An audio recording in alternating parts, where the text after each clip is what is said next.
స్వాతంత్రం వచ్చి ఇన్నేళ్ళైనా కానీ ఎక్కడో చోట ఎప్పుడోసారి ఖచ్చితంగా దళితులపైన ఏదో రకంగా దాడులు అయితే జరుగుతూనే ఉన్నాయండి. ఎందుకంటే సంతనూతలపాడు ఎస్సీ రిజర్వ్ నియోజకవర్గం ఇది ఏంటి చేమకుర్తి మండలం బండ్లమూడి గ్రామంలో ఆల్రెడీ బండ్లమూడి సంఘటన అంటే నిజంగా తగలడిపోతుంది. ఒక మాటలో చెప్పాలంటే మన మామూలు కాదు, ఇప్పుడు చాలా వైరల్ అవుతున్నాయి ఇవి. ఎందుకంటే ఈ సంఘటన చాలా దారుణమైన సంఘటన అనమాట. కాబట్టి ఈ బండ్లమూడిలో ఒక రకంగా అసలు దాడి జరిగిందేమో బండ్లమూడికి సంబంధించి ముందు ఎవరైతే అగ్రవర్ణాలు అలాగే దళితులు అని అనుకున్నారు.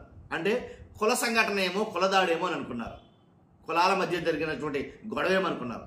కానీ అది తర్వాత యూటర్న్ తీసుకుని రాజకీయంగా దాడిలాగా. ఎందుకంటే బాధితుడేమో వైఎస్ఆర్సీపీ అంటే అభిమానం వ్యక్తి, వైఎస్ఆర్సీపీకి ఫస్ట్ నుంచి వెనుదన్ను ఉన్న వ్యక్తి. తర్వాత దాడి చేసిన వాళ్ళేమో రెడ్లు, పైగా టీడీపీ వాళ్ళు. కాబట్టి ఈ సంఘటన మనం మామూలు కాదు, చిలికి మొత్తం రాష్ట్రం అంతా స్ప్రెడ్ అయ్యింది, గాలివానలా మారింది. బండ్లమూడి సంఘటన అంటే బండ్లమూడిలో ఏం జరుగుతుందో ఏం జరగబోతుందనే ఉద్రిక్త వాతావరణం నెలకొంది. కాబట్టి ఈ విషయం మీదే చిన్న మీకు వివరణ ఇవ్వాలని వీడియో చేస్తాను. ఫస్ట్ అయితే కనుక దీన్ని అర్థం చేసుకోవడానికి ప్రయత్నం చేయండి. కుల సంఘటన లేకపోతే రాజకీయమా ఏంటనేది మీరు అర్థం చేసుకోవడానికి ప్రయత్నించండి. ఫస్ట్ అయితే లైక్ చేయండి చెప్తాను. లైక్ చేస్తే వాస్తవం ఏంటనేది ప్రజల్లో చేరుతుంది. అంటే మన అభిప్రాయం చెప్పబోతున్నాం కాబట్టి నాకు కూడా మోటివేషన్గా ఉంటుంది. లైక్ చేస్తే కొత్తగా మన ఛానల్ ఇస్తే పక్కాగా సబ్స్క్రైబ్ చేయండి. మీ అమూల్యమైన అభిప్రాయాన్ని కామెంట్ రూపంలో తెలియజేయండి.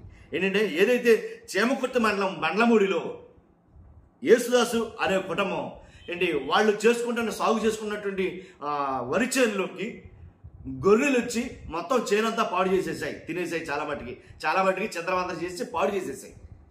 బాధ కలిగిన యేసుదాసు కుటుంబం వెళ్ళి రెడ్డి సామాజిక వర్గానికి చెందినటువంటి ఎవరైతే సుబ్బారెడ్డి అనే కుటుంబం ఉందో వాళ్ళ దగ్గరికి వెళ్ళి మీ గొర్రెలు ఇలా వచ్చేసి ఇలా పాడు చేసేసినాయి, మొత్తం చేనంతా నాశనం చేసేసినాయి. కాబట్టి ఇలా అయితే అలాగా మరి దానికి ఏంటి పరిస్థితి అని అడిగితే వెంటనే అంటే సుబ్బారెడ్డి అని ఆయన లేకపోయినా కానీ అక్కడ వెంటనే వాళ్ళందరూ కూడాను ఏంట్రా మాదిగా అని డాష్ అని బూతులు స్టార్ట్ చేసి ఇక కుల ప్రస్తావన పెట్టుకుని కులం పేరుతోటి నానా దారుణంగా బూతులు తిట్టి అసలు వాళ్ళు ఎంతకొస్తే నోటికి అంత రకంగా మాట్లాడి బూతులు తిట్టి నన్ను బయటికి గెట్టేసిన పరిస్థితి అక్కడే ఏంటి, నన్ను కొట్టేసి బయటికి గెట్టేసిన పరిస్థితి అని ఆయనే చెప్తున్నాడు. ఎవరైతే బాధితుడు యేసుదాసు ఉన్నాడో ఆయనే చెప్తున్నాడు. కాబట్టి ఒక్కసారి ఆయన చెప్పిన మాటలు విందాం. విషయం చెప్తాను, ఆయన చెప్పిన మాటలు ఒక్కసారి విందాం. అంటే మీకు కూడా ఒక ఐడియా వస్తుంది అందు గురించి. ఆయన చెప్పిన మాటలు వింటే కనుక ఒక్కసారి. అండి, నేను బల్లమూడి గ్రామం, చేమకుర్తి మండలం, ప్రకాశం జిల్లా. మన చేలేకి గొర్రెల మేసింది, శుభ్రంగా పై నష్టం చేసింది. అయ్యా ఏందయ్యా పోయి అడగన పోయానికి అతను వాళ్ళు కుటుంబ సభ్యులను అడగనపోయారు.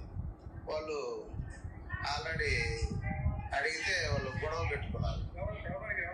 వాళ్ళ అమ్మని వాళ్ళ భార్యని సుబ్బారెడ్డి భార్యని వాళ్ళు అడిగితే ఆయన సుబ్బారెడ్డి లేడు, వాళ్ళ బాబాయ్ కొడుకు కూర్చున్నాడు. ఆ అమ్మాయిని అడుగుతున్న ఏంద్రా మాదిగా నా కొడక, నువ్వు అడిగేది ఏంద్రా మా పొలాల్లో రావట్లేదంటరా ఏదో నువ్వు అడిగేదని మమ్మల్ని నెత్తి 2 దెబ్బలు కొట్టాడు మా మిస్సెస్ నన్ను చేతితోటి. అది అలాగా అడగడంతో కొట్టేటువంటి జరిగింది. సుబ్బారెడ్డి గారి ఫ్యామిలీ ఇంటికి వెళ్ళి ఈయన అడగడంతో యేసుదాస్ అన్న ఆయన ఏంటి వాళ్ళని కొట్టడం తిట్టడం దారుణంగా అయితే మాట్లాడడం జరిగింది. ఎందుకంటే లోకువ ఒక మాటలా చెప్పాల్సి వస్తే లోకు అంతే. అదే సుబ్బారెడ్డి వాళ్ళ ఫ్యామిలీలో ఇదే యేసుదాస్ ఇంటికి వస్తే కనుక వీళ్ళు అలా చేయగలరా? చేయలేరు. కులాధిపత్యం కొద్ది గొప్ప ఉంటుంది, కాదని అంటలా.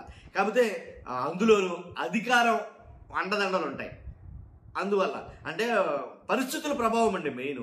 కాకపోతే పరిస్థితులు ఎలా ఉన్నా కానీ కొన్ని బతుకులు మాత్రం అంటే ఇలాగ ఎస్సీ ఎస్టీలు ఇలాగ మాదిగలు వీళ్ళందరూ కూడా అలాగే ఉండిపోయారు, అలాగే ఉంచారు. కానీ వాళ్ళ మీద జరిగే దాడులు మాత్రం అలాగే జరుగుతూనే ఉన్నాయి కంటిన్యూస్గా. కాకపోతే వాళ్ళని కొట్టడమే కాదు, ఇంకా విచిత్రమైంది ఏంటంటే అయితే పంట నాశనం చేసేసారు, అడగడానికి వెళ్తే మమ్మల్ని కొట్టారు.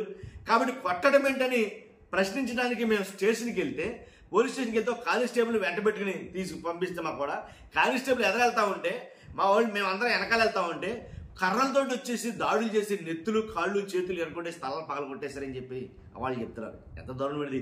ఇది ఊరా వల్లకాడ? అది ఊరా వల్లకాడ నాకు అర్థం కాల. అంత దారుణమా? అంటే ఆల్రెడీ కొట్టిందే కాకుండా పోలీస్ స్టేషన్లో చెప్పినందుకు మరలా దాడి, కానిస్టేబుల్ ముందెళ్తా ఉంటే వెనకాల దాడి. అసలు ఏం జరుగుతుందో అర్థం కాల, ఇంకా ఎక్కడున్నో అర్థం కాల. ఇలాంటి సంఘటనలు చాలా జరుగుతున్నాయండి. 1, 2, 3 అని కాదు కానీ చాలా జరుగుతున్నాయి. మరి ఇప్పుడు ఎక్కడికి పోయారండి పెత్తందారులు పెద్దలు అందరూ కూడాను? అంటే ఎస్సీ ఎస్టీ చైర్మన్లు అంటారు ఏంటి, దానికి చైర్మన్ దీనికి చైర్మన్ అంటారు, ఆ సంఘం ఈ సంఘం అంటారు. వీళ్ళంతా ఎక్కడికి పోయారు? ఎందుకని మాట్లాడటం లేదు?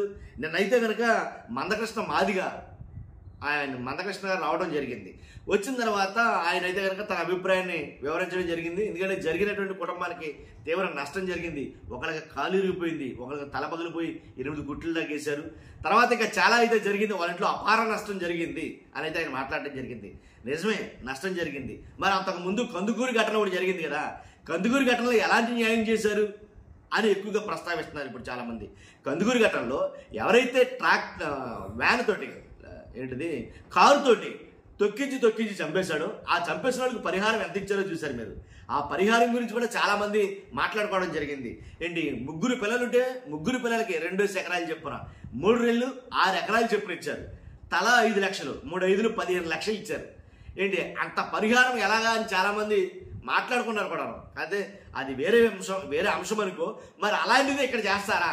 అక్కడైతే కనుక కమ్మ సామాజిక వర్గానికి చెందిన వాళ్ళు ఏంటి కాపు సామాజిక వర్గానికి జరిగినటువంటి అన్యాయం అయితే ఇక్కడ రెడ్డి సామాజిక వర్గం అలాగే ఎవరైతే మాదిగ సామాజిక వర్గం వీళ్ళ జరిగింది కదా, దళిత సామాజిక వర్గం కదా, కాబట్టి వీళ్ళకి జరిగిన న్యాయాన్ని ఎలా పూడుస్తారు అని అయితే మాట్లాడుతున్నారు. అంతేకాదు మరి ముఖ్యంగా ఇక్కడ ఏమైందంటే అది కాస్త రాజకీయంగా యూటర్న్ తీసుకుంది.